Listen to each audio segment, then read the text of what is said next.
And we welcome you to In the Circle Saturday Championship Saturday recap. Eric Lopez here in this home. We'll be joined shortly by a couple of guests. We're going to have Victor Anderson will be joining us from Gainesville. He just covered the SEC championship game. Arkansas victorious 4-0, the final score. And we'll see how that plays itself out. What a victory for the Razorbacks. We'll talk about that. Big 12, a classic, wild bedlam, a memorable bedlam game. As the Sooners,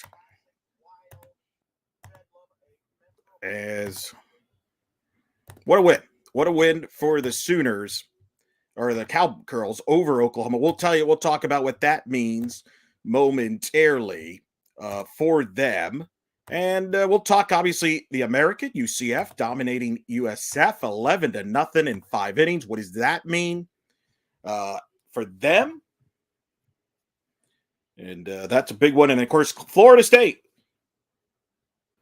winning the ACC over Clemson, the Clemson Tigers. All right, we're adding him on here from Gainesville. He's popping in right now. Victor, do you hear me? Yes, sir. Good evening, sir. All right, you sound great, folks. We're not going to see Victor's beautiful face because this, from a technology standpoint, this fits better. Otherwise, we would have disruptions. Inform the audience, first of all, where you're at in Gainesville right now.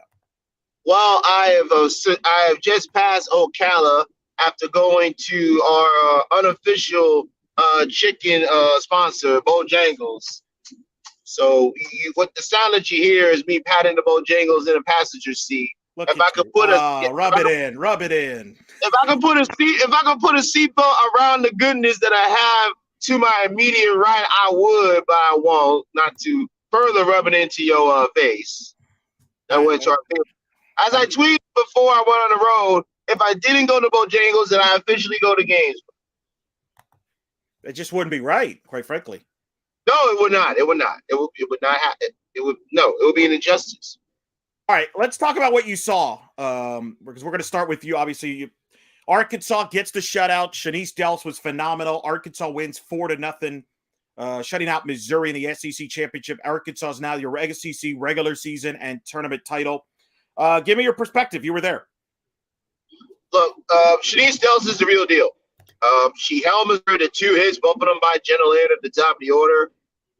The thing that helped Dells is that she got contact and outs early in the count. A lot of first pitch, second pitch contact by Mizzou.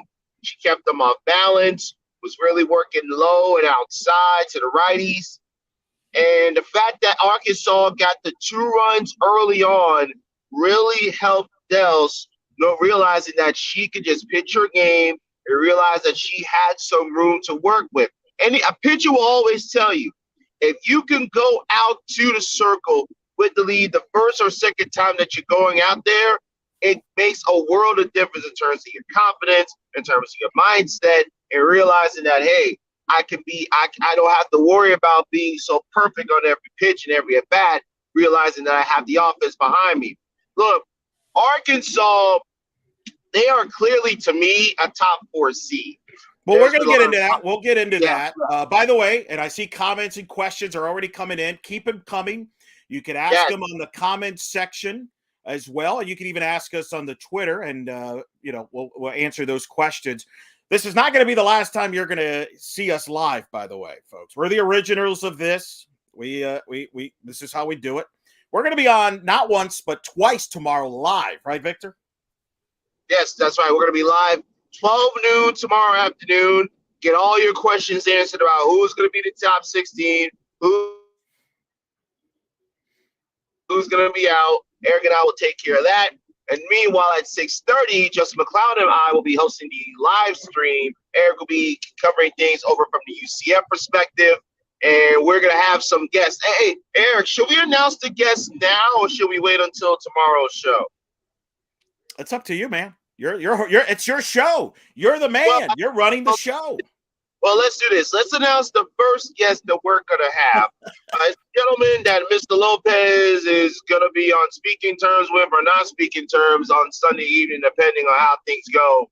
We're going to be joined by Texas Longhorn voice Andrew Haynes. He'll be joining us on our live stream tomorrow night, as once again the Longhorns are one of the big storylines.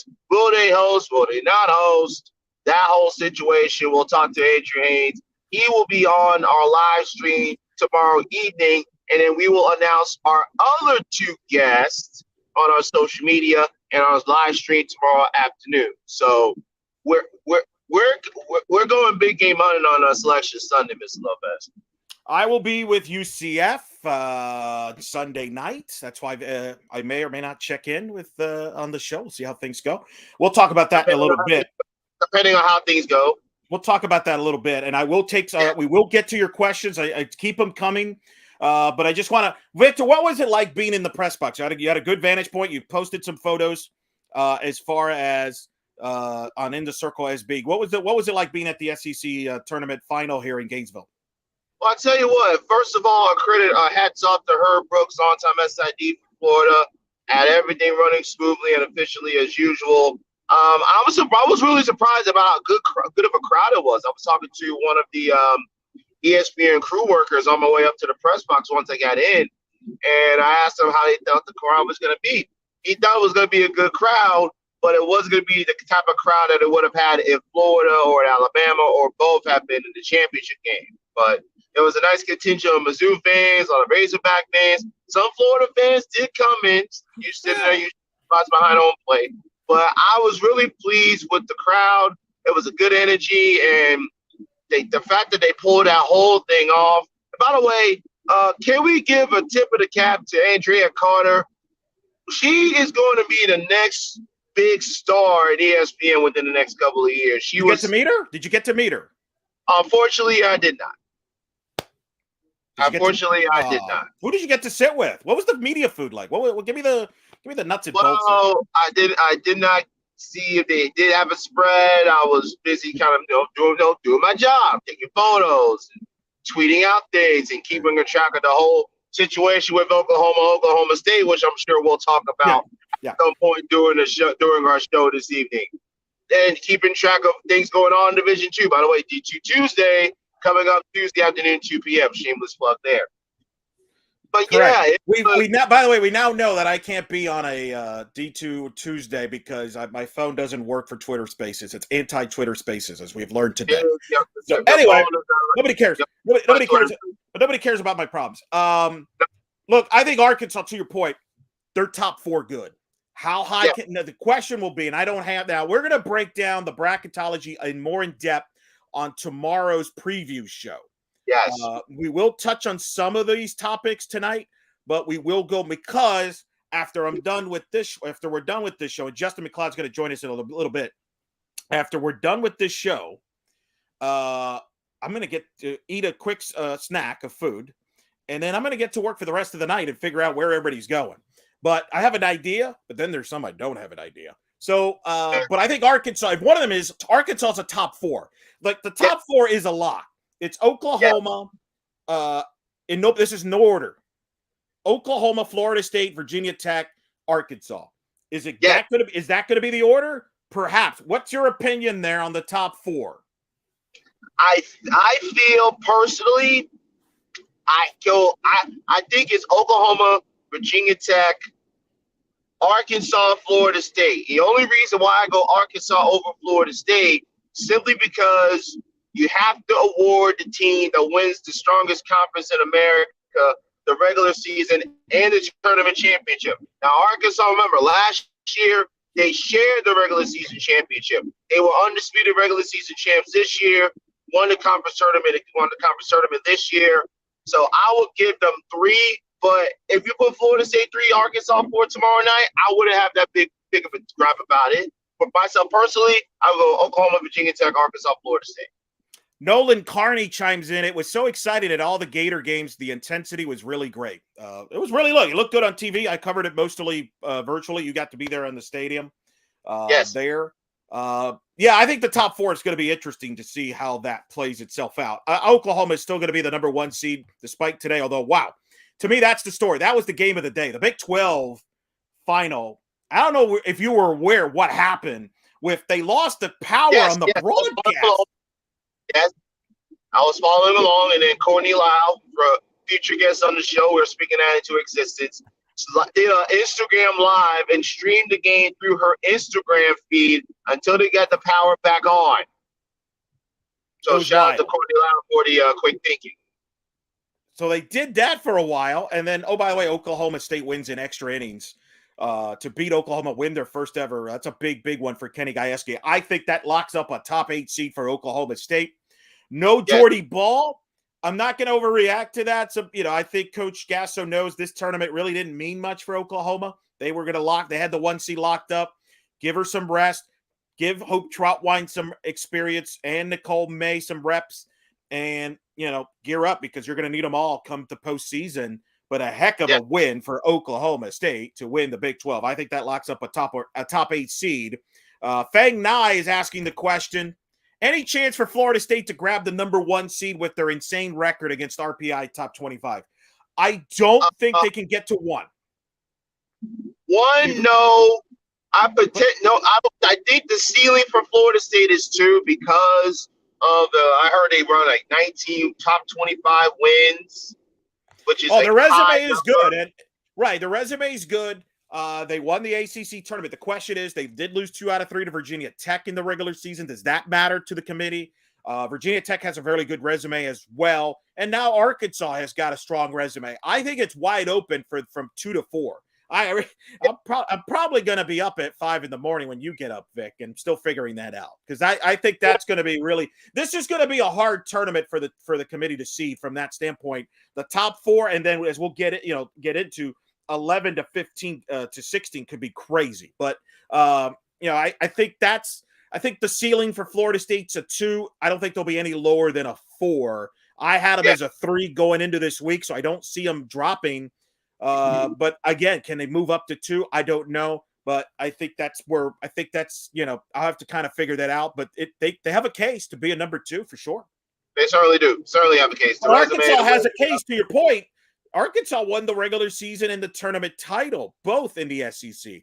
That's a strong case for them to be up to a 2 seed.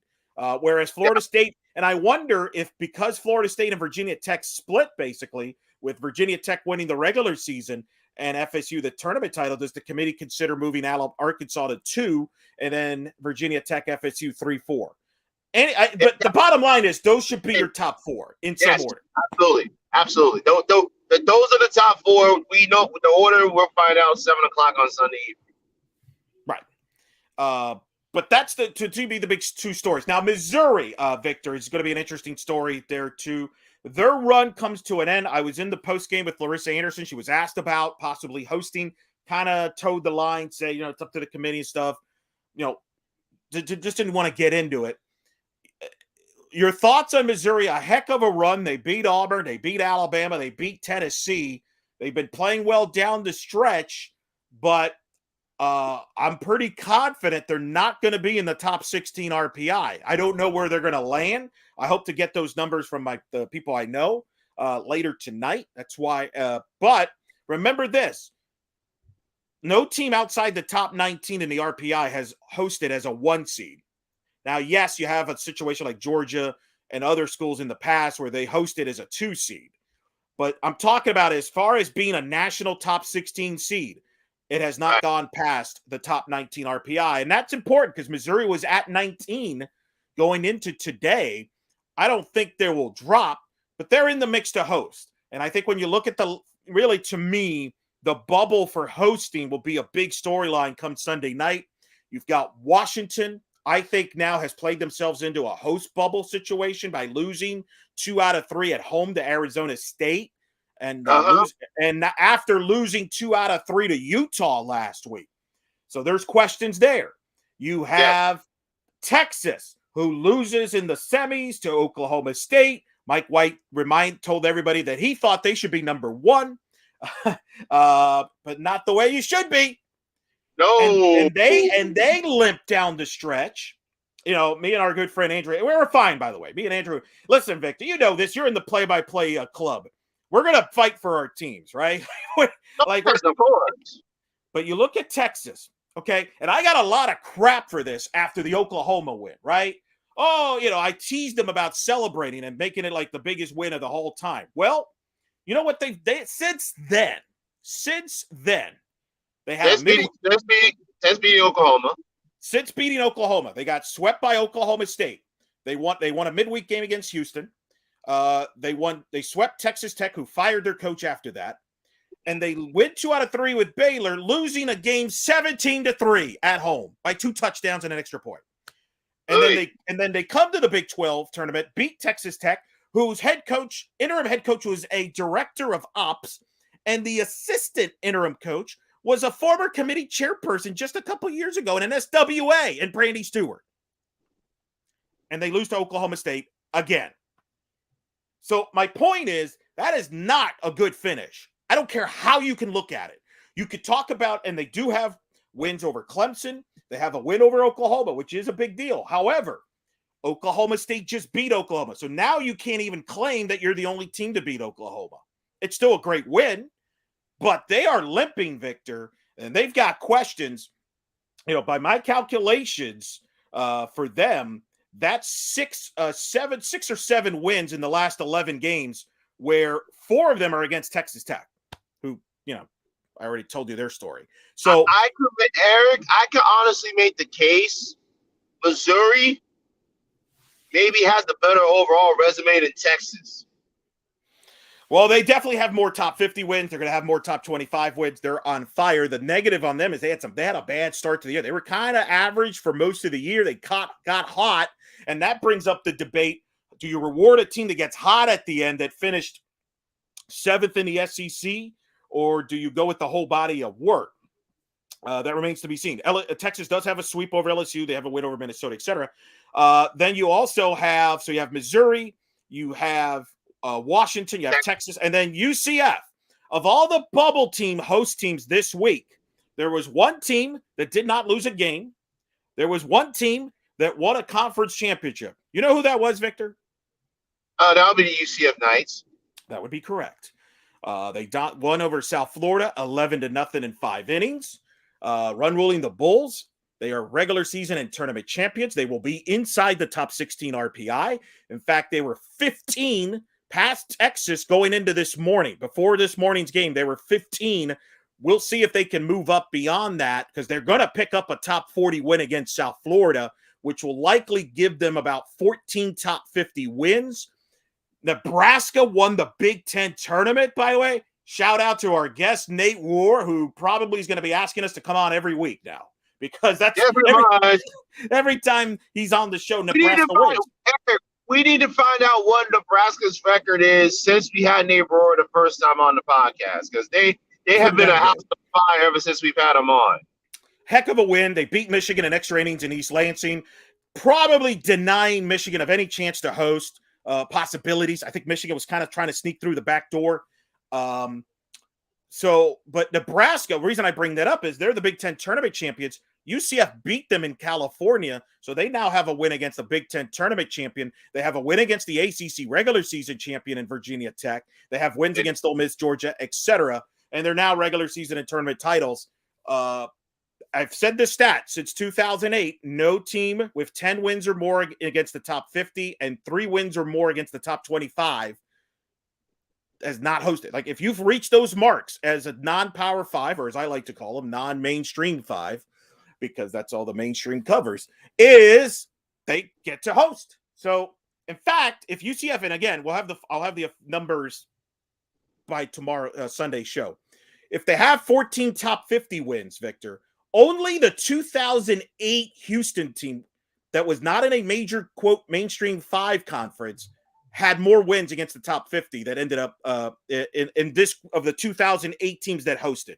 15 wins, Houston, that team, and they were a 9 seed that year. I think 8 seed. They were an 8 seed.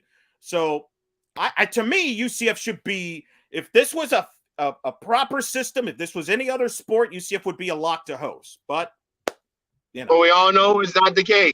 This is the sport that had the number 1 ranked team in the country not host a regional in 2017. But those are your 4 bubble teams, I think, for the last 3 spots hosting, in my opinion. I don't think Michigan has a shot. Notre Dame losing early, I think they're out, in my opinion, although their RPI is still pretty good. But to me, it should come down to those 4 teams for those 3 spots, in my opinion.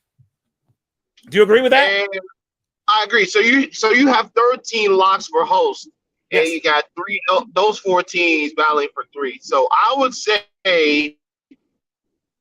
that order would be UCF, Mizzou,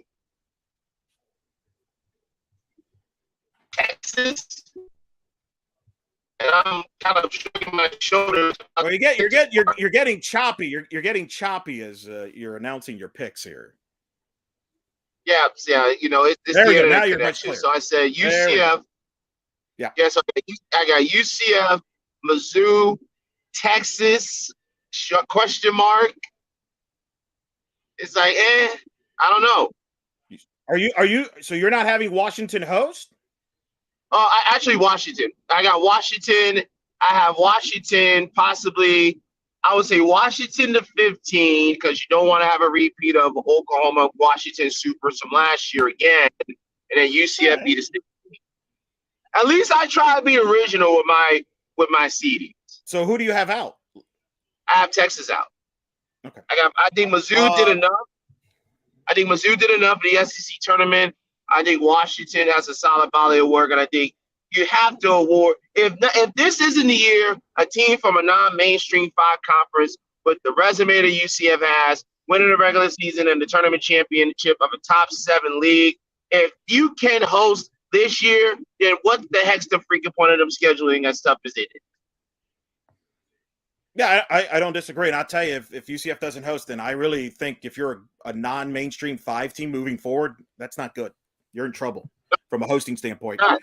Let's bring another perspective here. A guy, Victor, you're going to get to talk to a lot in the next 24 hours. Oh, we're gonna get real acquainted over the next 30 hours. There he is from X-Rating Softball, Justin McLeod joining us here. All right, Justin, I'm sure you've heard some of the conversation taking place. Give me your thoughts there.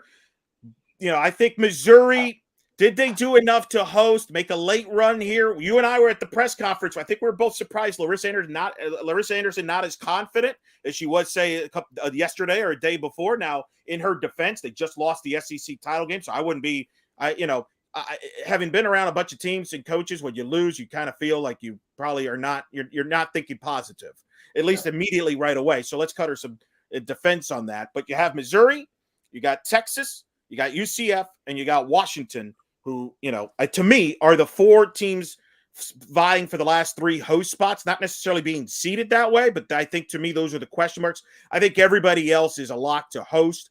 Otherwise, it'd be a shocker, and I don't see it. I think Florida, I know some people ask me about Florida. I think Florida getting to the semifinals in the SEC is probably enough for them to host. Otherwise, if they would have lost early, I think we might have a different conversation. But, your thoughts, Justin?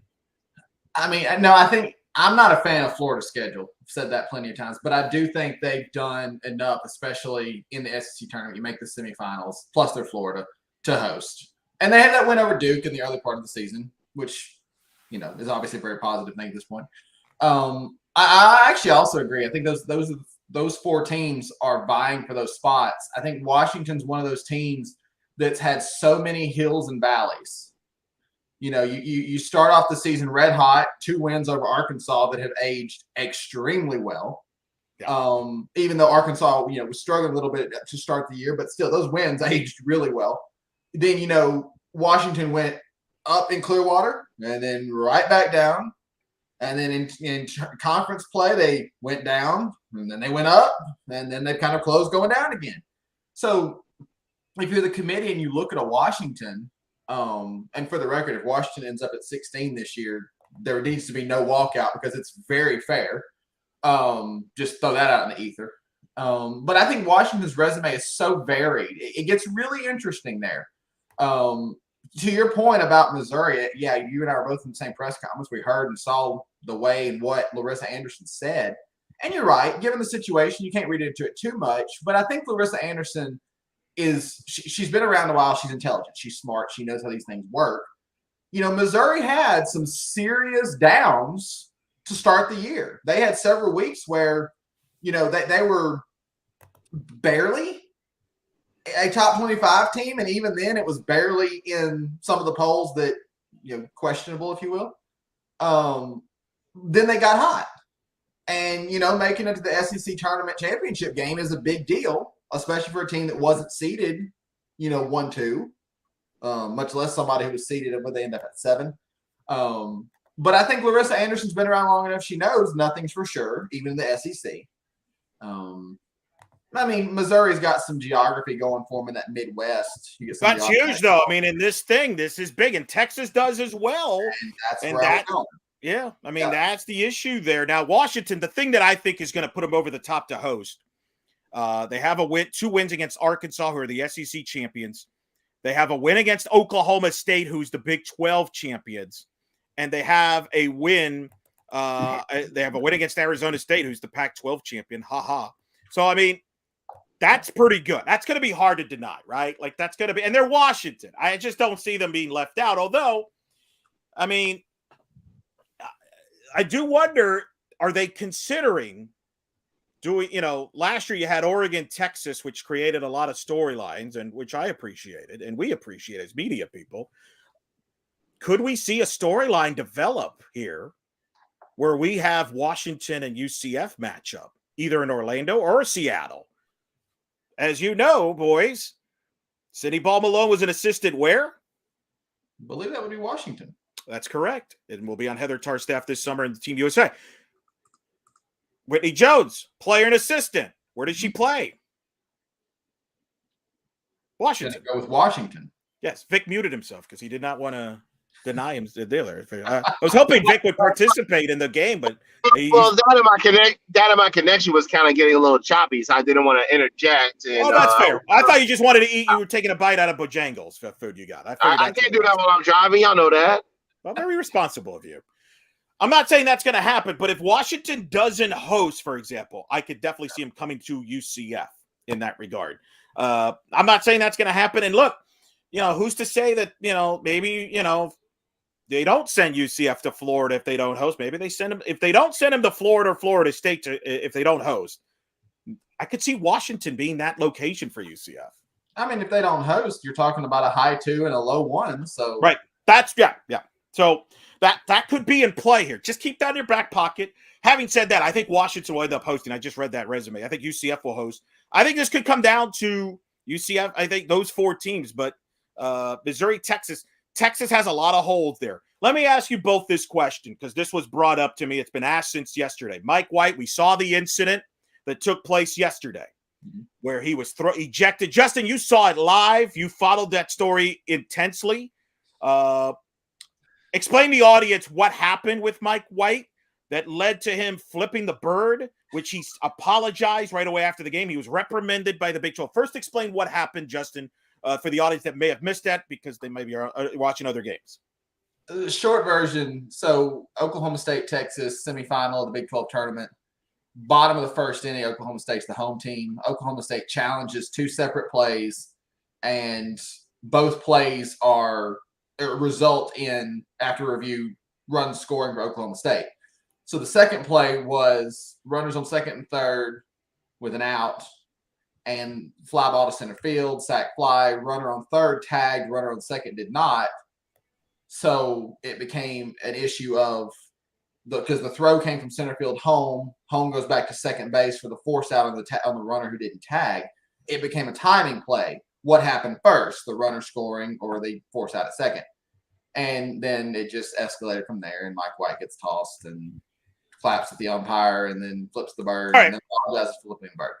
Okay. My question to both of you, do you think that plays a role at all? Like some people are wondering because of the way he behaved, does somebody in the committee say, you know what?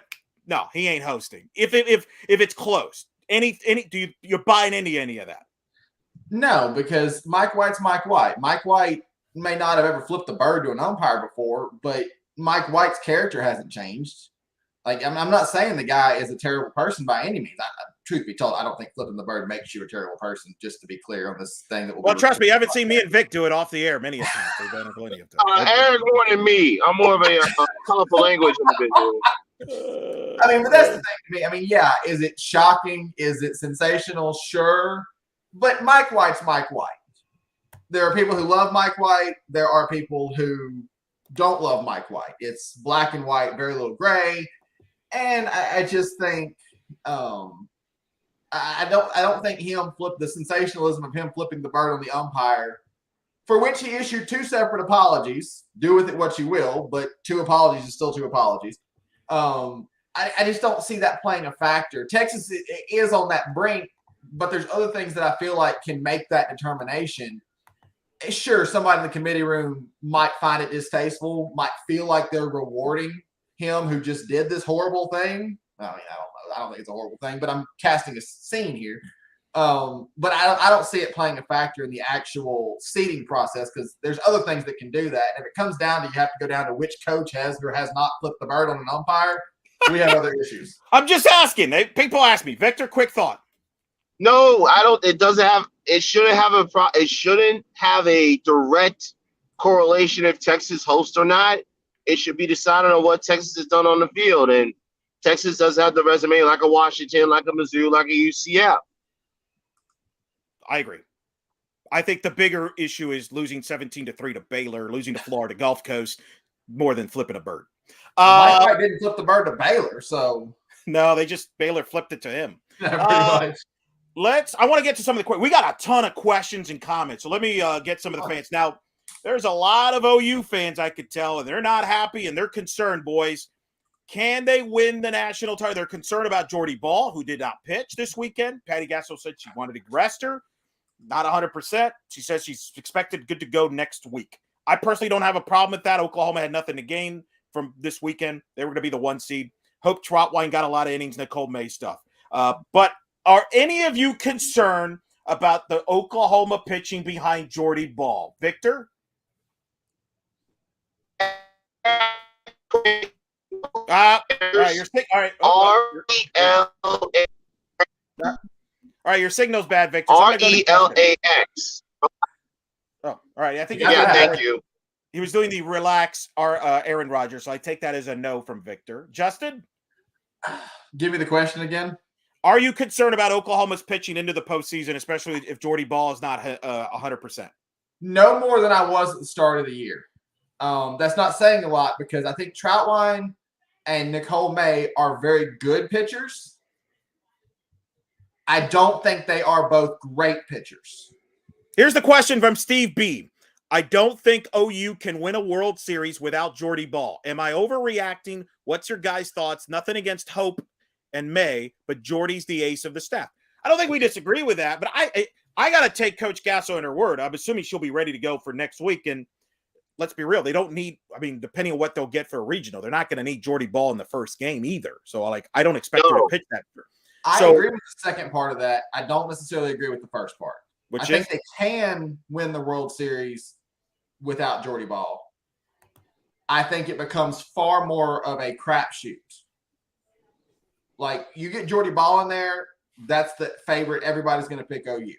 You take Jordy Ball out of the equation, and all of a sudden, I think you're in a much different spot, because I think then, okay, well, because if you look at it, if you look at Oklahoma's offense, even in some of the games they didn't lose, the 2 games they lost, but then in some of the games they didn't lose, that offense is not infallible. That Oklahoma offense is not perfect at all times. They're really good. They're great. They're not perfect at all times.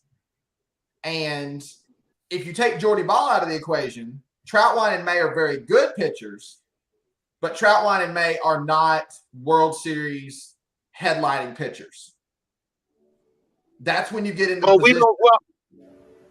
Well, Justin, we don't know that, because whenever Oklahoma had that big moments, it's been Jordy Ball who's been getting the ball in the circle.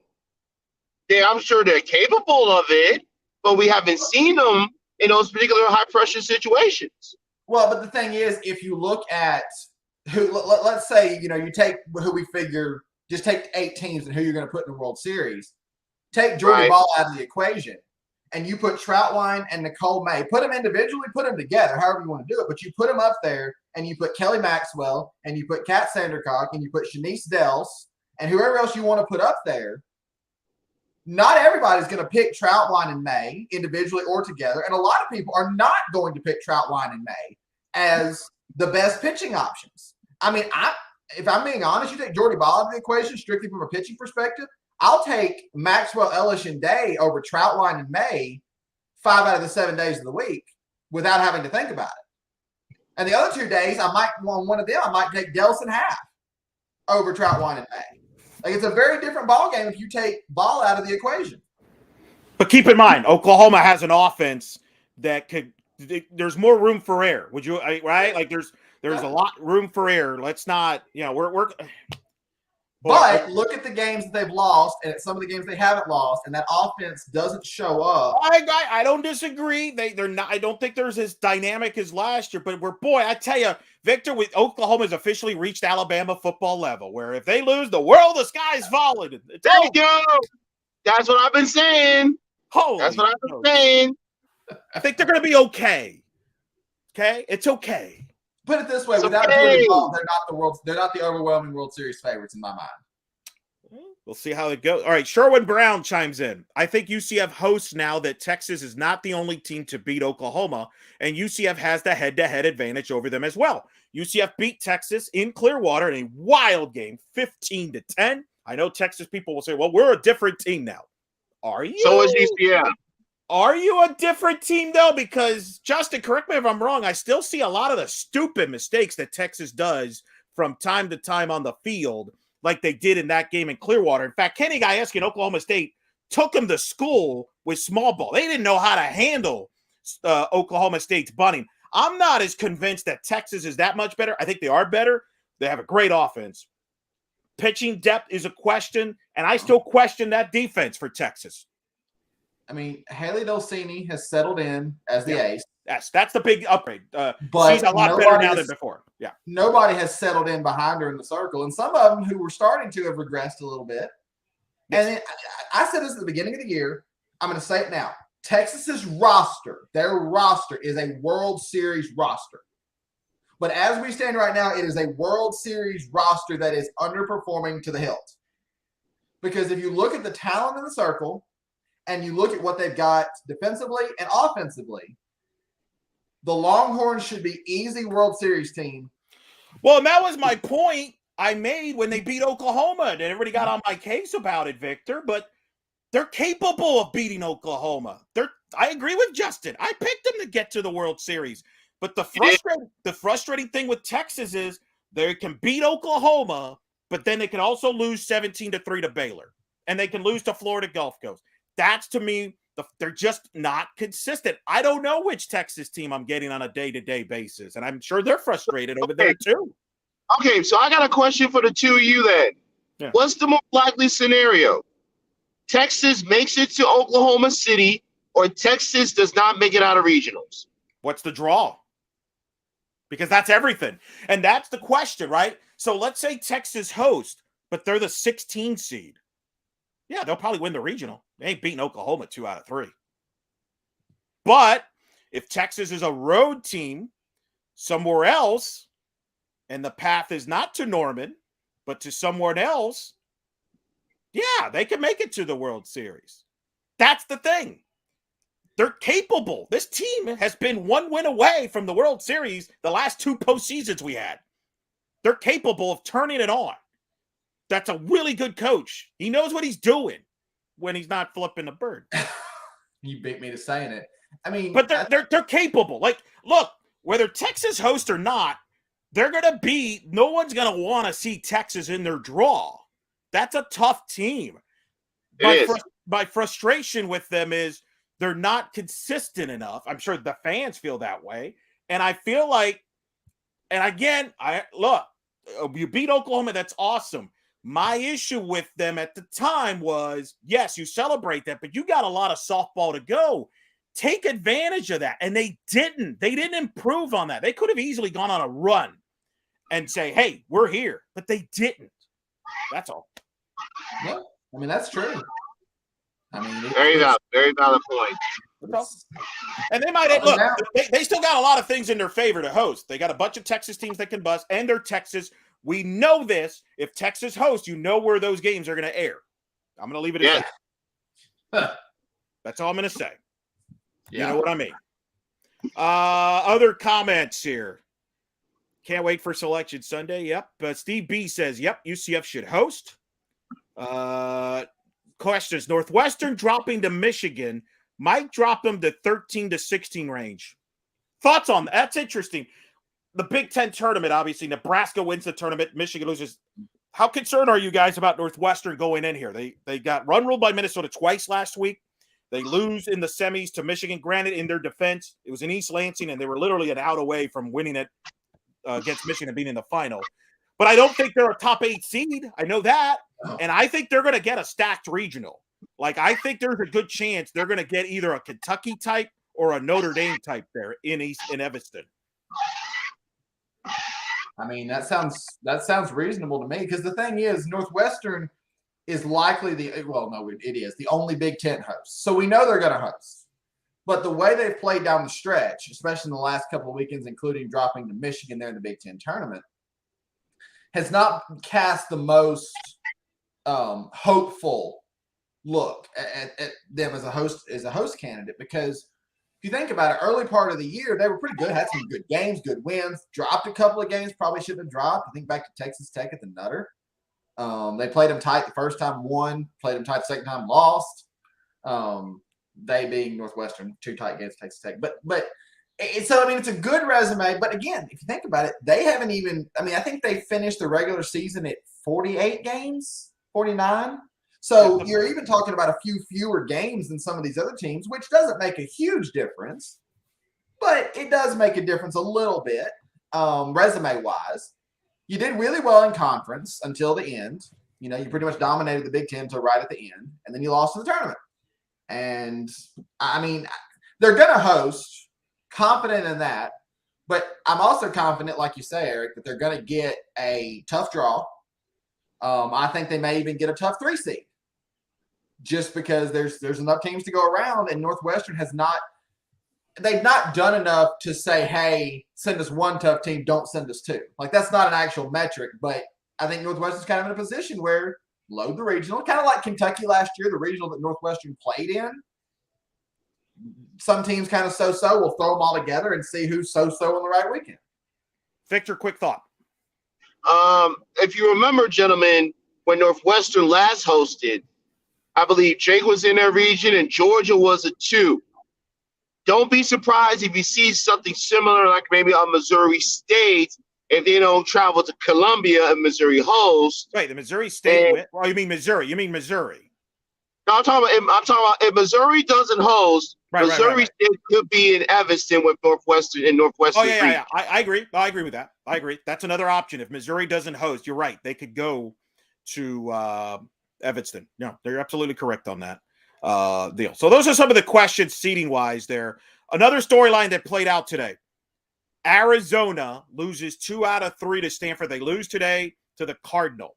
I only bring that up because one of the questions we have in here is, will Arizona make the tournament after losing 2 out of 3 to Stanford? They finished tied for last in the Pac-12 with Cal. Cal has the tiebreaker. Arizona has not missed the NCAA tournament since 1986. And there's no question, gentlemen, when it comes to the bubble watch for the at-large spots, this is the number 1 storyline. Will Arizona's streak continue? Victor, what's your thoughts on this? This is a developing story. Me and Justin, we're trying to figure this out. It's been a while, if at all, that a last place team in the Pac-12 has made the tournament. You probably got to go back to the days when the Pac-12 used to have everybody get into the field. This is a big storyline with the Wildcats. How do you feel right now? What's your thoughts on that? I think that's the number 1 storyline as far as the bubble at large. Right now, I think Arizona is number 65. Whoa! I think they'll be the team out. Hot take. Okay, give me the breakdown here. You got them out. You got them out. Eric, we highlighted this on a most recent episode. Where are the marquee wins for Caitlin Lowe and company? Yes, I understand they beat Stanford. You can make the argument that's maybe their second best win of the season, and then they turn around and negated that by getting run ruled on Friday night. At this point, I think Arizona is going to be either that last team that shows up on Selection Sunday or that sports team that does not show up on Selection Sunday. Justin, how do you respond? No, I think they're in. I mean, they don't have marquee wins, but they also don't have bad losses. It's just kind of a meh schedule. There's not anything real high, not anything real low. You won in conference, you lost in conference. Like that, it's just kind of a meh. But I think a meh Arizona makes the tournament over a meh anybody else because it's Arizona. I don't think they're going to get in because of their brand. I just think a meh schedule for Arizona just sits a little differently than a meh schedule for a Western Kentucky, for instance, just as somebody. I think Arizona's probably 64. Last one in, skirts in. They don't have you can't sit there and look at Arizona's schedule and say, oh, this loss is completely damning. I mean, yeah, they had some losses to really good teams that were big, like the Alabama loss early in the year, I think of that kind of thing. But you don't have anything that's just shocking in the loss category. You don't have anything that's just wonderful in the win category either. But I think it's just middle of the road enough that and then add on the brand, I think they're in. I just don't. Truth be told, it's an eligible Arizona team, and if somebody said Arizona did not get in, you could look at it and say, okay, well, that makes sense. But then whoever they put in over Arizona, I guarantee if you looked at the resumes, there would be something that would make you question, well, why was Arizona Well, it's not a strong bubble. That's what I think they're going to get in as well. I think they are going to get in. I think the brand helps, though. But I also think that the weak bubble will help them because it's hard to find teams right now. You look at teams like Charlotte who struggled in conference play. I think they're out. Boise State doesn't have marquee wins. I mean, unless you go, hot, mid-major team that's hot, I don't know if that's going to be enough to knock an Arizona off or an Oregon State, probably. I think they're more likely to leave an Oregon State out over Arizona, even though you could argue Oregon State has a higher RPI, beat them head-to-head, finished ahead of them in the standings in the Pac-12. Not that that's the end-all, be-all, but you could argue Oregon State should be ahead of Arizona. But if you told me one of those two would get left out, I would bet money that's Oregon State, probably. Fair or not? I mean, that's just is what it is. You guys agree with that? Yeah. More questions here. Let's see. Other questions here. I have more people, Sooner fans, just flocking here with questions here. Somebody asking, fans. Do you guys believe Florida State is the biggest threat to Oklahoma? That's a question there. Based on that today, right. FSU beat Clemson. They win the ACC title. They have the pitching with Sandercock. The offense is better than last year. They pushed Oklahoma to the limit. You look at their wins. Do you think, if you had to pick a team to knock off Oklahoma, is FSU the number one choice? Like next in line as the most likely to win the championship or most likely to beat Oklahoma head-to-head? However you want to take it. Well, no, I don't think they're most likely to beat Oklahoma head-to-head. I think it's Oklahoma State. But next most likely to win the championship, Florida State by a slim margin. Yep. I mean, think about it. They beat them handily last year in the first game. No, I agree. Yeah. And sure, there was no Jordy Ball, but Florida State, if you look at who they beat this year, they just find a way to win. That's how that fabric of that team is built. So, yeah, I think Florida State's a 2 to Oklahoma. And like I say, the Jordy Ball factor is big. I mean, if you tell me Jordy Ball is for some reason hurt or out longer or not at full strength or anything outside of full send, Florida State is the first one in line to make that a very interesting discussion after that. We'll see. We'll see what happens with that. I want to give a couple other thoughts here because people have asked me about this. UCF obviously won the American Conference at 9 a.m. Eastern. They played. Run rolled USF, though. They made quick work of them. 11-0. A big story there, though. South Florida. Ken Erickson does not go with Georgina. Corrick Corrick was pulled in the Wichita State game in the 6th inning. Ken Erickson said she was under the weather, less than 100%. We'll just leave it as that. First of all, any problems do you have, either one of you, with Ken Erickson not pitching Georgina Corrick, and do you think that the committee will take that the wrong way? Victor, I want to start with you on that. I was slightly concerned because if USF does not beat Wichita State in the semifinal yesterday, I think the Bulls are on the outside looking in. And secondly, the fact that you had that quick turnaround with the 9 a.m. first pitch, I think Ken Erickson kind of realized, you know what, we couldn't be UCF with her. We're going to give her. I think the plan was hopefully keep it close and then bring in Corrick later on if she was available. And then when the game got out of hand, Erickson's like, okay, what's the point? But one thing Eric brought up so many times before on our podcast, USF is a easy, solid number 2 with Georgina Corrick pitching. When Georgina Corrick is not pitching, they are not a tournament team. Yep. Which is why my case for her for National Player of the Year finalist, just show them that game. Show them that game. See the difference. Justin, your thoughts on it? Look, here's my thoughts on this. I think Ken knows, regardless of what would have happened today, they're a 3 seed probably in Tallahassee. You're going to need Georgina 100% next week to pitch every game. Why are you going to take a chance here against a team that's beaten her twice and has more firepower and more to play for? You're playing with fire. So, just don't pitch her. Give the others some work. I agree with you, Victor. I think if they were ahead late, maybe he brings her in.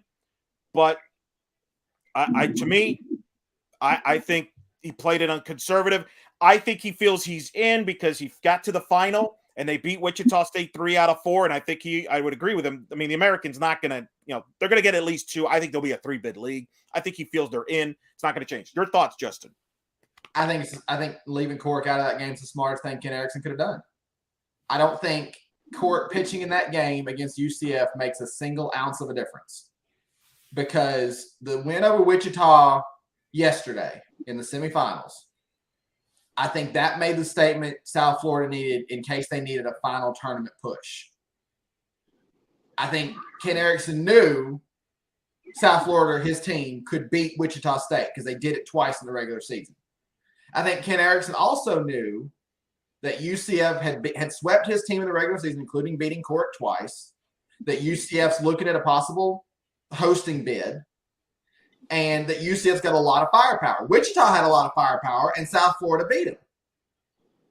But I don't think pitching Corrick in that game makes an ounce of a difference, because I think UCF probably beats Corrick again, if we're going to be honest. Maybe not, but I think they do.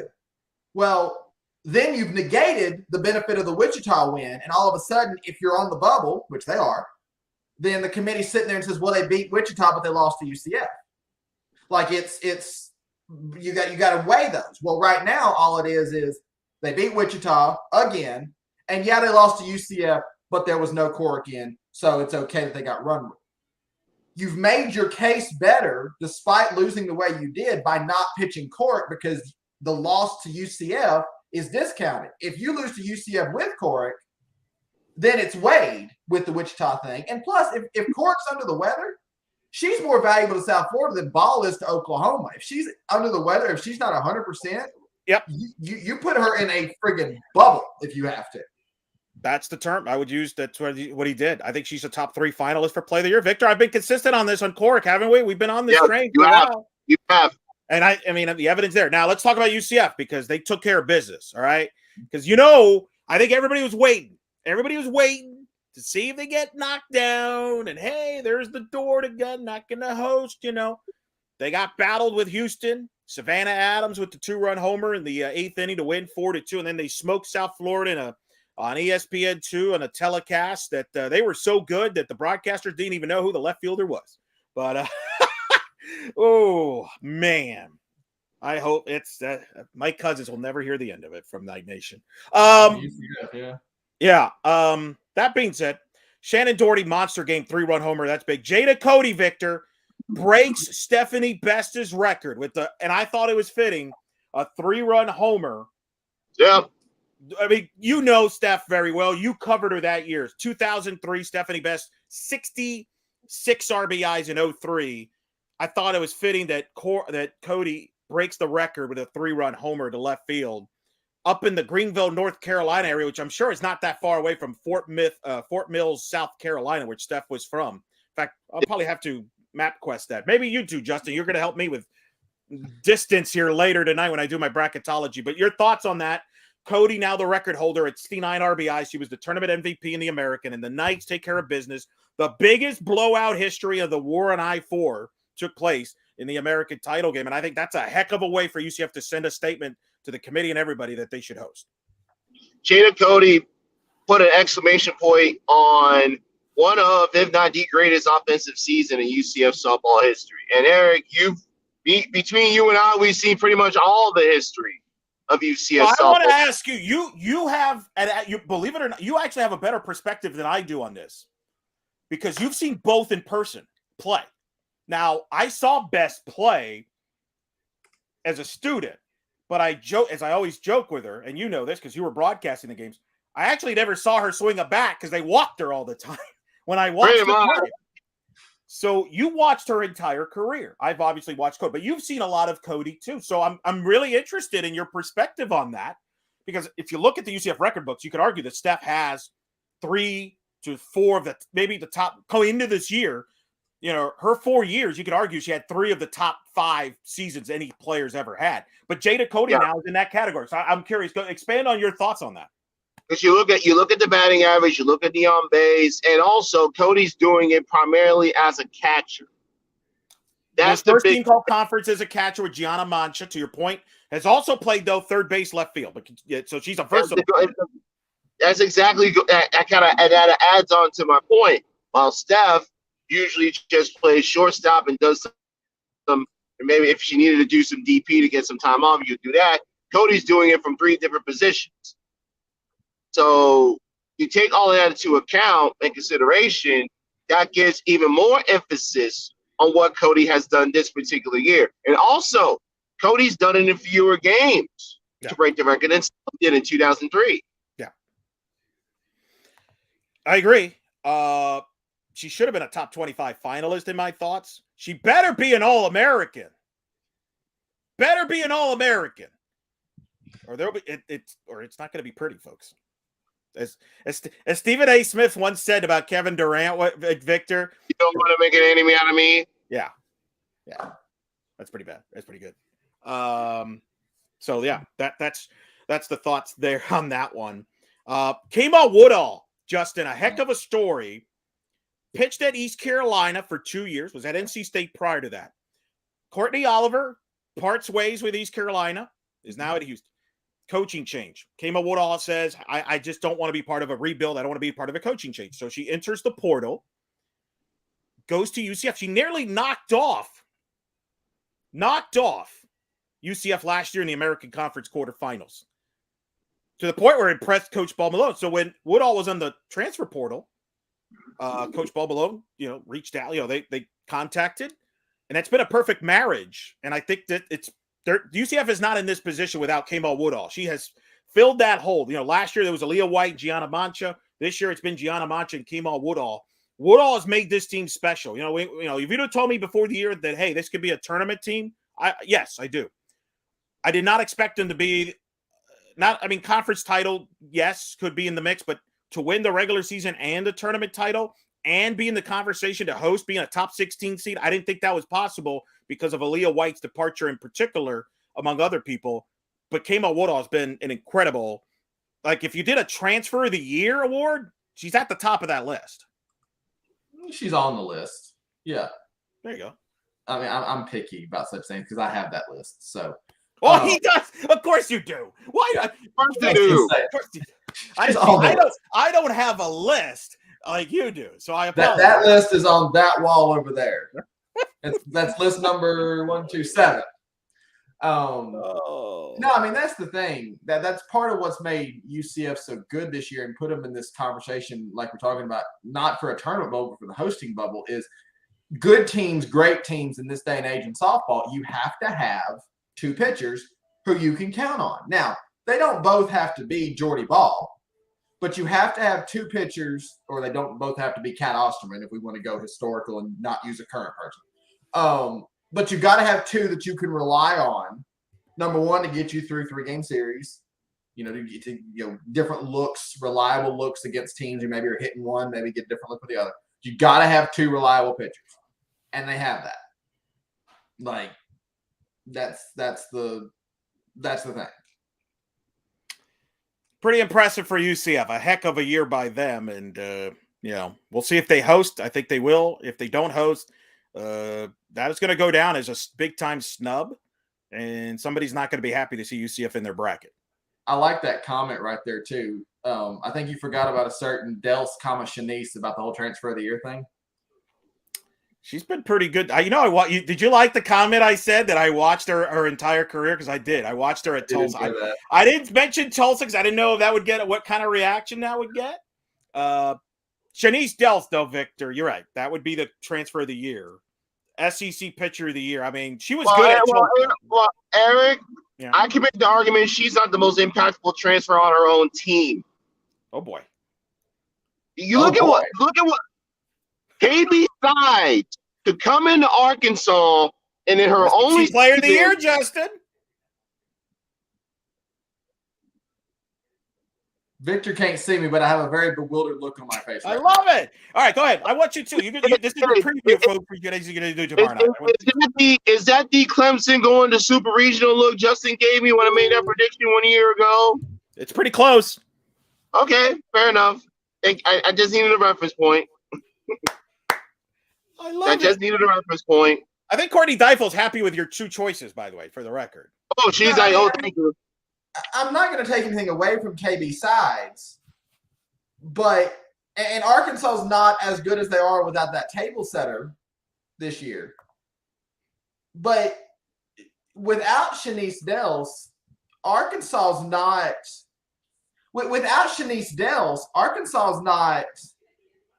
even close, because Mary Half struggled in so much of this year, and Dels picked up the slack. And then she goes out. I mean, Dels has balled out in SEC play and down the stretch. Even when Half's been weak. I mean, Sides makes a huge difference for Arkansas. Well, I can tell you our comments. We got a split decision here. Some are saying no, it's Courtney, it's Dels. Some are saying it's Sides. So you guys have apparently hit a nerve here with the audience. You've divided the crowd. I mean, by the way, I didn't say Kayla Woodall was the transfer. I think she's on the list. Man, people got a list. She is on the list. Thank you. She is on the list. Yes, she's on the list. Lexi Hanley from Ohio State is on the list. Oh, that's a good one. That's a really good one. Yeah, I told you I had a list on the wall. Clearly, how do you have time to do all this? I don't sleep, Mr. Lopez. I don't sleep. Definitely, I don't either this week. No. All right. Sleep is for the weak and those who don't. Oh, wow. As someone who will be putting the stream together tomorrow, gentlemen, I am insulted by that remark. I didn't say a word about the sleep. I've been sleeping. I've only had a little Dr. Pepper today, so. A little as in what? 2 liters? Yeah, no, Justin. Just 1 2 liters. Thank you very much. Listen, Justin and Allison Keimer are the only 2 people that I know, my friends, that love Dr. Pepper. I hate Dr. Pepper personally. I feel like it's cough medicine. Like, you tell me this now? I just like every time I watch the conference championship games. Negative, Justin, everything negative I said about you insulted me about sleep. I like to retract those comments. I would like to hear from the comment section at this time on their feelings on Dr. Pepper, with the thought that I will judge anyone who echoes Mr. Lopez's opinion. Yes, Dr. Pepper, thumbs up, thumbs down. Give it to me. Give me the pros and cons, people. And please, thumbs up, baby. Not anybody say Pepsi. Thumbs up. Oh, now we finally. I've known Justin for a while. This is the first time we've had a legitimate argument outside of softball. You see, It went to this point to get you to disagree severely about something. Because I am definitely the Pepsi Cola guy. Commenters. Yeah. Oh yeah, the people are on me here. We got Steve. We got Sterwin Brown not liking Dr. Pepper. Horrible take. Wow, going after you guys there. Woo. But you do have Fang Nai who says I love Dr. Pepper. No, it's the one who says Mr. Pibb is better than Dr. Pepper. I have questions. Mr. Pibb? Who hurt you? Mr. Pibb. I'm a fan. Okay, as Jamel likes to say, to the person who likes Mr. Pibb over Dr. Pepper, you are the feds. You are the feds. I mean, don't get me wrong. I will absolutely drink a good Mr. Pibb if it's cold. I do enjoy Mr. Pibb. So I'm not judging that side of the opinion. But Mr. Pibb better than Dr. Pepper? I just have questions. It's very what went wrong in your life? Like I feel like Mr. Pibb is a 4 seed in a bracket, right? Like they're a 4 seed. Mr. Pibb is a 4 seed that can beat a 1 seed though. Mr. Pibb is a solid a strong 4. Okay. I mean, you put Mr. Pibb up against I don't know what would be a 1 seed. Mountain Dew. I'm not a Mountain Dew person. I see Steve. Oh yeah. Yeah, Steve B says good, but Mountain Dew is my favorite. We got a Mountain Dew vote. I just the only problem I like Mountain Dew, but the problem with Mountain Dew is that Skip Bayless now promotes Mountain Dew like every freaking show. So I've turned off on that. All right, Victor knows what I'm talking about. I enjoy the fact that this softball conversation has now turned into a soda conversation. It's the greatest. Only on In the Circle can you break down soft drinks, caffeine drinks, you name it. We don't just talk softball. We talk caffeine drinks. This is the kind of stuff that decides seeding. Soft drinks, soft serve ice cream, you name it. We talk about it here. No one hates soft serve ice cream. What did you get? Wait. Victor sounds like a guy who got Dr. Pepper at Bojangles, didn't you? Actually, I didn't get a drink of Bojangles, although I know what I did get. I got a Crush watermelon at a Dollar General before I went to Gainesville, and I had a 7-Up by the way I had a Sprite by the way at the. I'm a huge Sprite guy. I love Sprite. Yeah. All right. So we reach a middle ground. All right, back to softball. Although, hey, can we do what's the we could get an official drink to sponsor? It'd be great. I like the fact that Sprite was what we found to be the soda middle ground because Sprite, I feel like, is like the quintessential middle ground beverage. That's true. So true. What is the 2C that could host a regional? Oh, look at the comments. I have converted Steve B to a Dr. Pepper lover. What? Because Skip Bayless. That's a fair point. I mean, Skip Bayless ruins it a lot. All right, gentlemen, can we get back to what we were originally talking about with the softball? Steve B has just made my night. I feel like a winner right now that Steve B has converted. That's why we have the best fans, and this is our fans, man. We love our fans. This is what we do. These are our people. All right. What else? Justin, what else? A couple other results today that really was shocking. Boston losing twice to Lehigh in the Patriot League. A stunner for Ashley Waters and company. That was a team that was a top 50 team. Stunning upset there.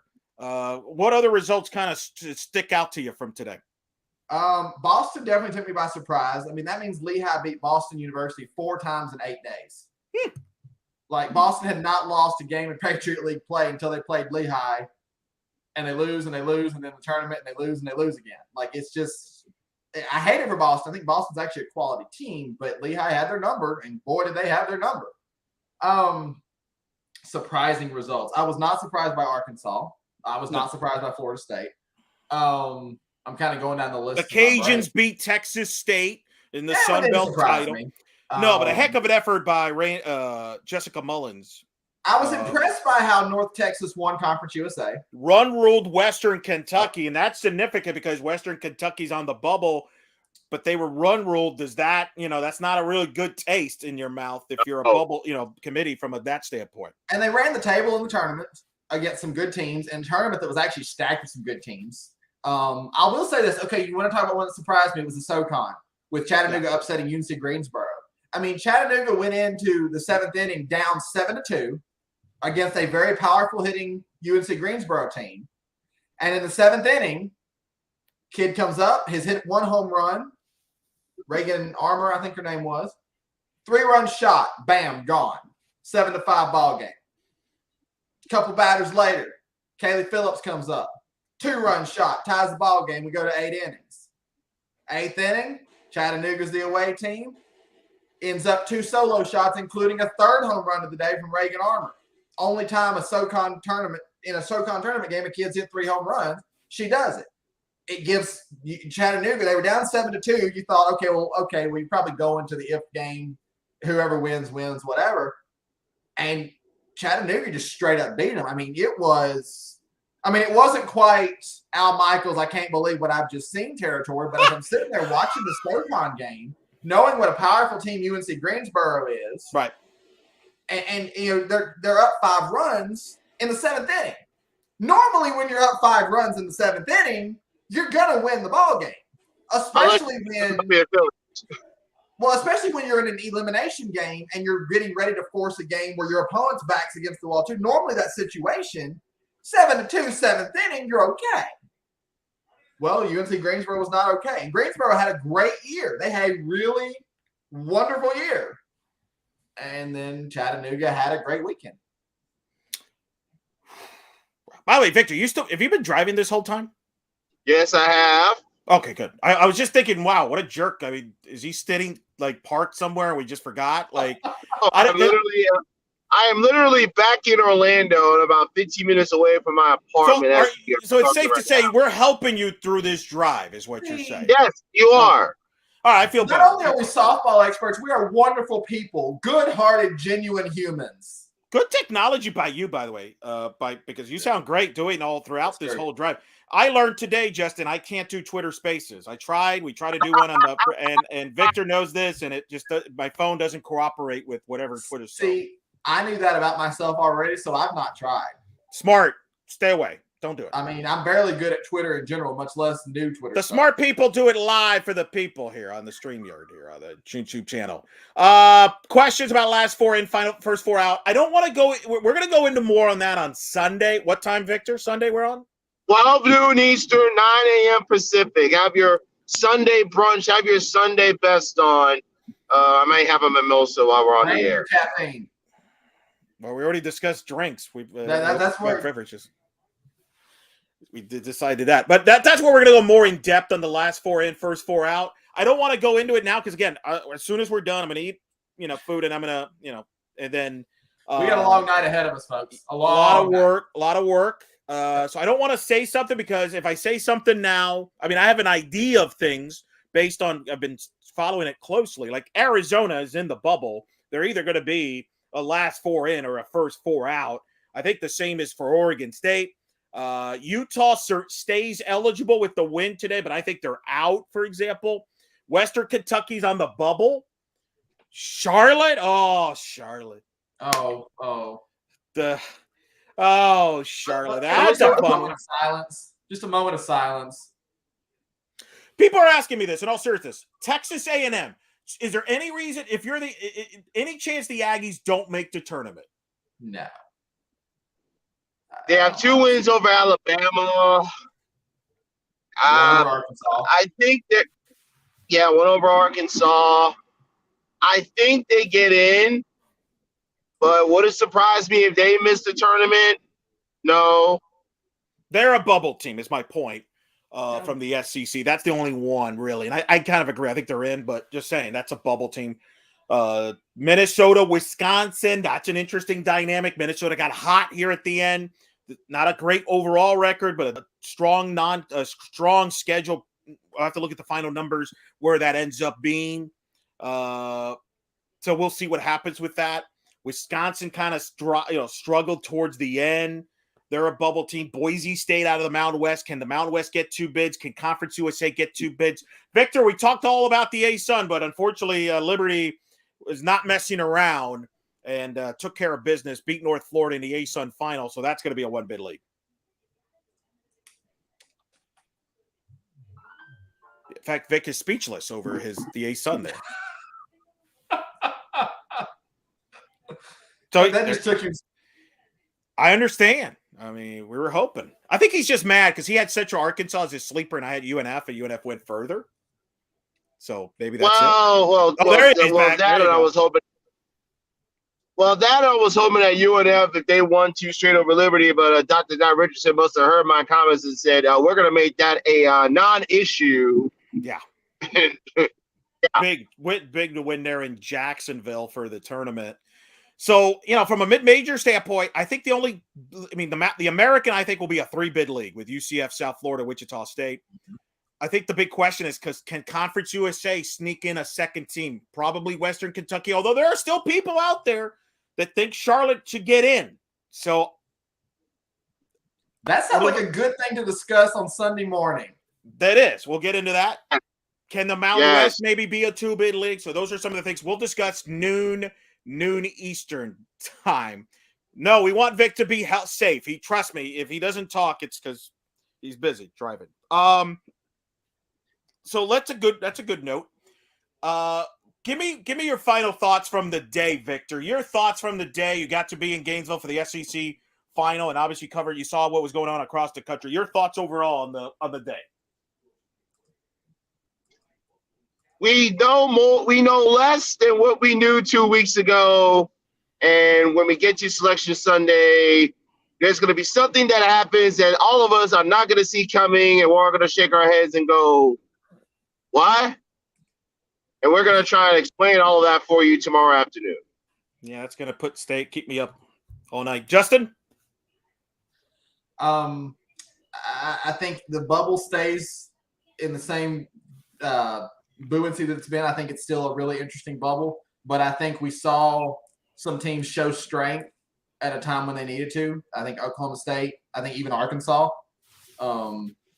So I think that's my biggest takeaway outside of the bubble being what it's been all year is I think we saw some teams that, needed to prove what they needed to. And even Nebraska, I think finishing off that Big Ten tournament for Nebraska is a big deal because they've had a really solid year. What a year. Ronda Revelle. Heck of a year. Yeah. And I think so. I think we saw some teams that showed strength when they needed to show strength in their respective positions. I think that may be my biggest takeaway from today.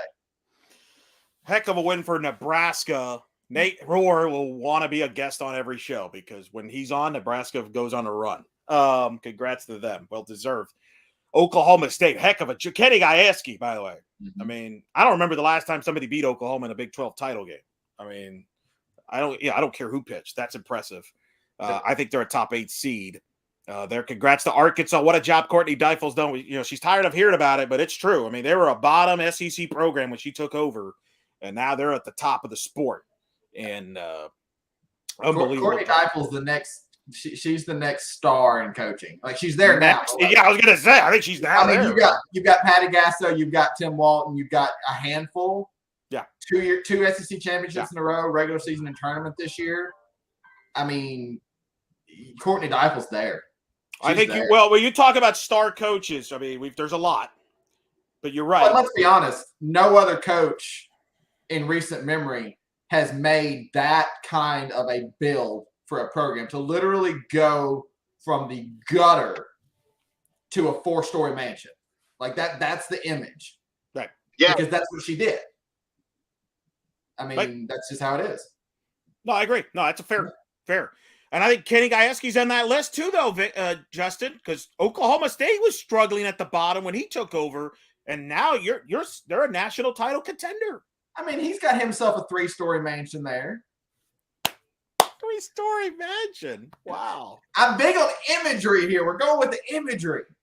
Do you want me to start playing the Jeffersons theme at some point? We're moving on. No, not yet, because you're driving. I was going to say, not while you're driving. No. We can just all, I mean, people in the comment section probably don't remember the Jeffersons theme song, but I remember it. So we can just all. Yeah, oh, here we go. Wait, Justin, we got a fan going after you here. Justin, the Fabric 86 makes an interesting Fabric 86. Justin, the Clemson and Duke coach, created their programs from non-existence to great in like 3 years. Tyra, obviously speaking of John Rittman from Clemson and Marissa Young at Duke. Your response here, Justin. That's the same thing. It is harder to take a team that is in the bottom of the barrel than it is to build one. Because if you think about what John Rittman did at Clemson, John Rittman built that program in impressive fashion. And you're right, did it right away.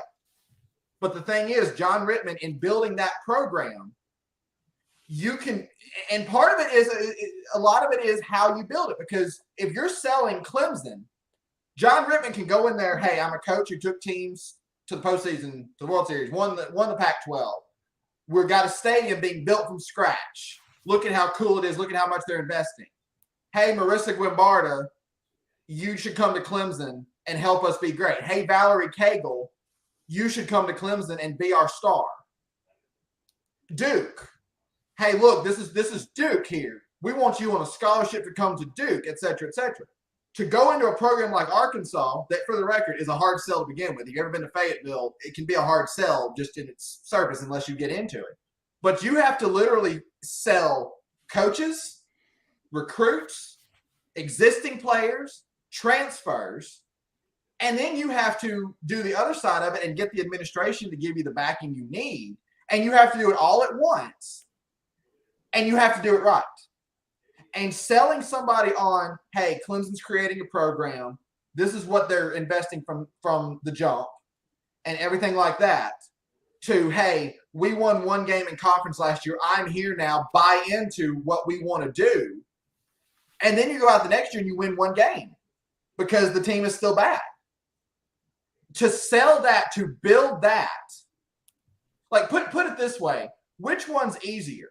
Is it easier to build a house from a solid foundation, or is it easier to build a house from an outhouse like shack without tearing that shack completely down? Like, it's easier to start from a scratch in a good starting place than it is to have to go in and take care of what's there and then start building. And that's why I say Courtney Deifel and what she's done in Arkansas. And you're right, Clemson and Duke have done an impressive job in what they've done, but I think it's apples and oranges. I think it's a completely different thing, because going into a program that's won one game in conference and then becoming SEC champions 2 years in a row, and it's been, 6 years? I mean, we're not talking about 20. I just think it's a completely different thing, and I think it's not taking anything away from Clemson and Duke. John Rittman and Marissa Young, what they've both done is really impressive, but I think it's totally different. I think Courtney Deifel dwarfs that because of the situational difference. Victor, did you hear the passion there in Justin? That's what you're going to get tomorrow night, Victor. Maybe. We'll see. As long as he doesn't flip birds like Mike White and cuss like you, if you see him doesn't host, I know, listen, but all seriousness, because Victor knows this. Justin, that is your responsibility, as Victor knows. I bring a lot of passion and intensity on that live watch along. So that's big shoes to fill. You need to be jacked up here with Vic. Vic and I are very jacked. We get fired up when we see stuff. No, you get fired up. You get fired up, Aaron. I mellow things out to have a nice balance. Unless a 6 seed in a Division II is hosting. Anyway. So you're saying caffeine from 7 a.m. Yes, Fabric 86. I'm glad you did as well, because that was actually a really good point that you brought up. And I love it. Dark Sprocket. I want to give a shout out to Dark Sprocket. Is a big FSU fan, I'm assuming, because they commented how Cagle got smacked around by FSU today. So, hey, Aaron, is it Dark Sprocket? Yeah. Tell him he's gonna the first guest to be tomorrow night. Tell that individual that they're gonna like the first guest we have on our live stream tomorrow night. And for the record, it's not me he's talking about. No. Justin's the co-host. We're talking about the first guest. That clear. He's not talking about me because No. We're gonna announce our other 2 guests on our live stream for tomorrow night. Watch this. You're gonna like this, Dark Sprocket. You're gonna like it. You're gonna like this. We're gonna announce that tomorrow afternoon at 12 noon. And you're gonna give a hint? They have recent connections with the Knowles. There you go, Dark Sprocket. It's a connection to the Knowles. Recent connections with the Knowles. You'll like it. Trust me, you'll like it. You'll like that deal. All right, can we get a shout out? Cindy Balmo now, American Conference champion, Mountain West champion. She's done a nice job at UCF too. Could be on a breakthrough here if they host for the first time. That's a big breakthrough. By the way, Eric, they just announced her staff from Team USA that she'll be a part of. I saw that. Hey, Team USA, I don't know if you noticed. There's games going on. Can't we wait? Like, yo, what are we doing? I saw that. Like, they're announcing this. And I'm like, guys, there's conference tournament games going on. Could you not wait till like Monday or Tuesday? Like, really? Oh, look at who makes an appearance. What? Look who's showing that face, folks.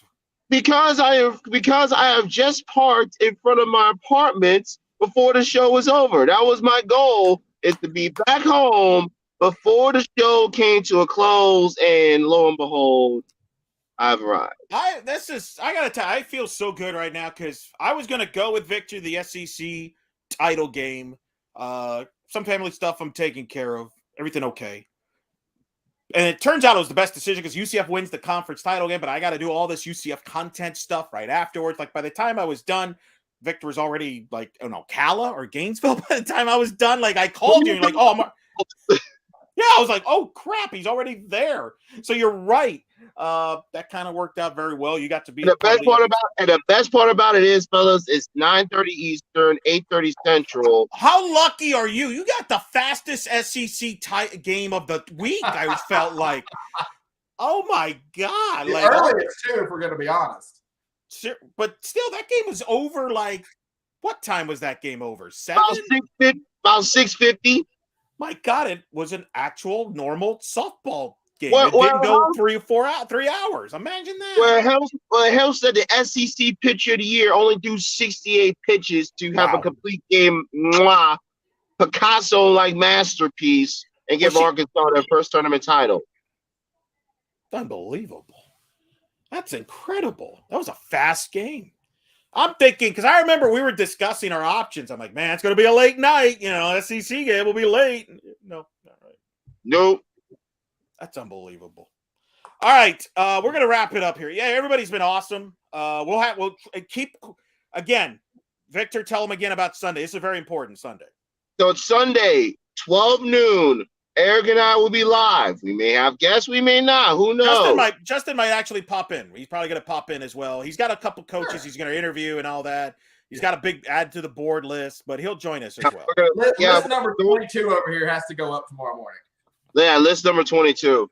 So we're going to talk about more about the top 16 seeds. We're going to really get in depth on who's in, who's out, all of that. We're going to get into that tomorrow, 12 noon Eastern, 11 a.m. Central. 9 o'clock for those of you out on the West Coast. That's our preview show. Justin and I will host a live stream starting 6:30, where the top 4 seeds will be released in alphabetical order on Twitter, wherever that's worth.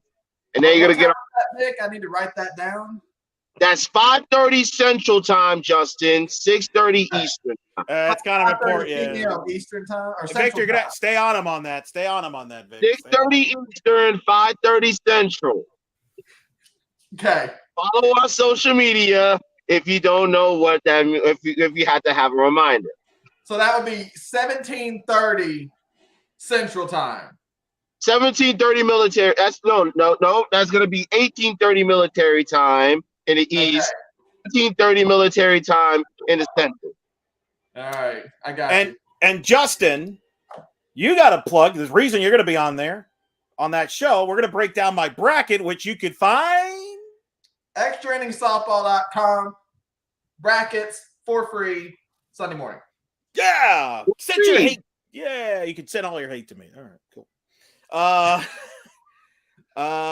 People are asking, there you go. Are you gonna have there you go. You're gonna have a Dr. Pepper at 11 a.m. Oh, commenters, please come back. Steve says he's gonna have a Dr. Pepper when he comes back at 11 a.m. Central. Well, we'll all be there with bells on. I might have a Sprite. I might literally still be like up from the game or whatever. It's true.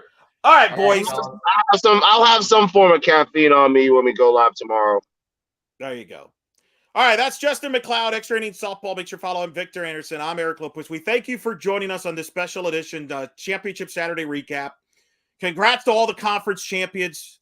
We focus so much on hosting and bubbles and all that, but this is what's cool about it is the teams that win a championship ring. Those are moments that, last forever for everybody, players, staffs, fans.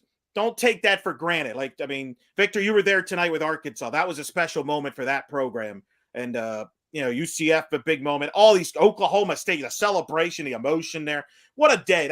And throughout the day. And I think everybody should take celebrate that. And while you all celebrate that, I'll be up filling out my working on the brackets, and we'll break it down at noon Eastern. And I will be enjoying my Bojangles. Rub it in. Rub it in.